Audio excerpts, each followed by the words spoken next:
چہرہ کو خوبصورت بنانے کا وظیفہ جن مردوں یا عورتوں کے چہروں پر داغ دھبے کیل مہاسے وغیرہ نکلتے ہوں یا رخساروں کا رنگ سیاہ پڑ گیا ہو تو وہ درج ذیل آیت مبارکہ 101 بار روزانہ پڑھ کر ہاتھوں پر دم کر کے چہرے پر پھیریں۔ اول و آخر درود ابراہیمی 11 بار لازمی پڑھیں، بفضلہ تعالی چہرہ چاند کی طرح روشن ہوگا۔ وہ آیت یہ ہے: بسم اللہ الرحمن الرحیم، السلام علیکم ورحمۃ اللہ وبرکاتہ۔ محترم ناظرین، امید کرتی ہوں آپ جہاں بھی ہوں گے خیر و عافیت سے ہوں گے اور خوش ہوں گے۔ محترم ناظرین، اگر آپ نے میرا چینل سبسکرائب نہیں کیا تو آپ میرا چینل سبسکرائب کر دیں۔ محترم ناظرین، آخرت کے مقابلے میں دنیا کی حیثیت رسول اللہ صلی اللہ علیہ وآلہ وسلم نے فرمایا، قیامت کے دن اہل دوزخ میں سے اس شخص کو لایا جائے گا جو دنیا میں سب سے زیادہ آسودہ تر اور خوشحال تھا، بس دوزخ میں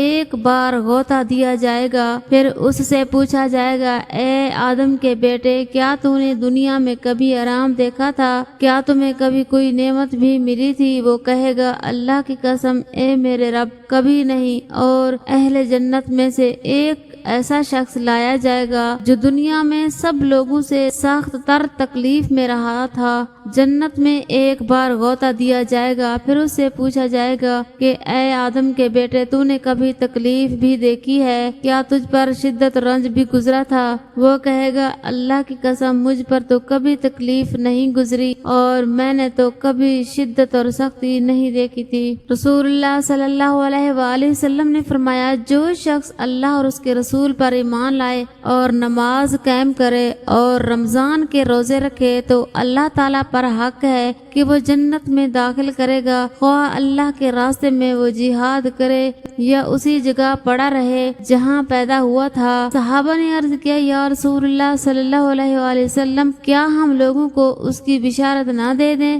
آپ صلی اللہ علیہ وآلہ وسلم نے فرمایا، جنت میں 100 درجے ہیں جو اللہ تعالیٰ نے اپنے راستے میں جہاد کرنے والوں کے لیے تیار کیے ہیں، ان کے 2 درجوں میں اتنا فاصلہ ہے جتنا آسمان و زمین میں ہے، اس لیے جب اللہ تعالیٰ سے مانگنا ہو تو فردوس مانگو، کیونکہ وہ جنت کا سب سے درمیانی حصہ اور جنت کے سب سے بلند درجے پر ہے۔ دل سخت کیوں ہوتا ہے؟ حضور صلی اللہ علیہ وآلہ وسلم نے فرمایا، اللہ تعالیٰ کے ذکر کے سوا زیادہ گفتگو نہ کرو، کیونکہ اللہ تعالیٰ کے ذکر کے بغیر زیادہ کلام کرنا دل کی سختی کا باعث ہے اور سخت دل آدمی اللہ تعالیٰ سے بہت دور ہوتا ہے۔ رسول اللہ صلی اللہ علیہ وآلہ وسلم نے ارشاد فرمایا، لوگو، انسان کو دنیا میں ایمان اور عافیت سے بڑھ کر کوئی نعمت نہیں دی گئی، اس لیے اللہ سے ان 2 چیزوں کی دعا کرتے رہا کرو۔ رسول اللہ صلی اللہ علیہ وآلہ وسلم نے فرمایا، کسی انسان نے اس شخص سے بہتر روزی نہیں کھائی جو خود اپنے ہاتھوں سے کما کر کھاتا ہے۔ اللہ کے نبی حضرت داؤد علیہ السلام بھی اپنے ہاتھ سے کام کر کے روزی کھایا کرتے تھے۔ آقا کریم صلی اللہ علیہ وآلہ وسلم نے ارشاد فرمایا، مومن اپنے گناہوں کو ایسے سمجھتا ہے جیسے کہ وہ پہاڑ کے نیچے بیٹھا ہے اور ڈرتا ہو کہ وہ پہاڑ اس کے اوپر گر پڑے گا، اور منافق اپنے گناہوں کو ایک مکھی کی طرح معمولی سمجھتا ہے کہ وہ اس کے ناک پر سے بیٹھ کر اڑ گئی۔ نبی عبادی انی انا الغفور الرحیم، اے نبی میرے بندوں کو خبر دے دیں کہ میں بہت درگزر کرنے والا اور رحم کرنے والا ہوں۔ جو شخص رات کو اٹھے، اور آپ صلی اللہ علیہ وآلہ وسلم نے فرمایا، جو شخص رات کو اٹھے اور لا الہ الا اللہ وحدہ لا شریک لہ لہ الملک ولہ الحمد وہو علی کل شیء قدیر، الحمدللہ وسبحان اللہ ولا الہ الا اللہ واللہ اکبر ولا حول ولا قوۃ الا باللہ، کہے پھر کہے، اللہم اغفر لی، اے اللہ میری مغفرت فرما۔ یہ دعا کرے تو اس کی دعا قبول کی جاتی ہے، اگر اس نے وضو کیا تو اس کی نماز مقبول ہوتی ہے۔ آپ کو رسول اللہ صلی اللہ علیہ وآلہ وسلم کے بچپن کا واقعہ تو یاد ہوگا، جب کعبہ کی دیوار کی مرمت ہو رہی تھی، بڑوں کے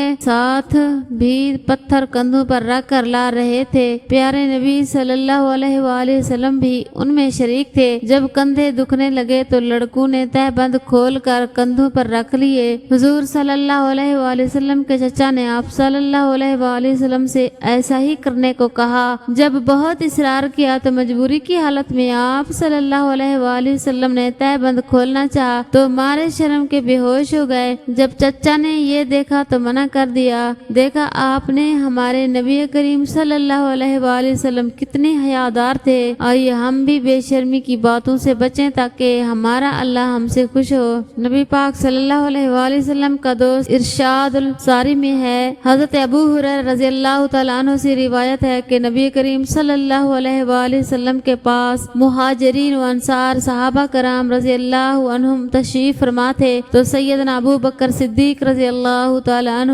اپنے بچپن کا واقعہ سناتے ہوئے فرمانے لگے، یا رسول اللہ، میرے والد زمانے جہالیت میں مجھے صنم قدے لے گئے اور بتوں کی طرف اشارہ کرتے ہوئے مجھ سے کہا یہ تمہارے خدا ہیں، انہیں سجدہ کر۔ وہ تو یہ کہہ کر باہر چلے گئے۔ میں نے بت کو عاجز ثابت کرنے کے لیے کہا میں بھوکا ہوں، مجھے کھانا دے۔ وہ کچھ نہ بولا۔ فرمایا میں ننگا ہوں، مجھے کپڑا پہنا۔ وہ کچھ نہ بولا۔ میں نے پتھر ہاتھ میں لے کر کہا میں تجھ پر پتھر مارتا ہوں، اگر تو خدا ہے تو اپنے آپ کو بچا۔ وہ پھر بھی نہ بولا۔ تو آخر کار میں نے پوری قوت سے اس کو پتھر مارا تو وہ منہ کے بل گر پڑا۔ عین اسی وقت میرے والد واپس آئے۔ یہ ماجرا دیکھ کر فرمایا یہ کیا کیا؟ میں نے کہا وہی جو آپ نے دیکھا۔ وہ مجھے میری والدہ کے پاس لے گئے اور سارا واقعہ ان سے بیان کیا۔ انہوں نے فرمایا اس بچے سے کچھ نہ کہو کہ جس رات یہ پیدا ہوئے میرے پاس کوئی نہ تھا۔ میں نے ایک آواز سنی، کوئی کہنے والا کہہ رہا تھا اے اللہ کی بندی، تجھے خوشخبری ہو اس آزاد بچے کی جس کا نام آسمانوں میں صدیق ہے اور جو محمد صلی اللہ علیہ وآلہ وسلم کا دوست ہے۔ مسلم اور نسائی میں حدیث ہے،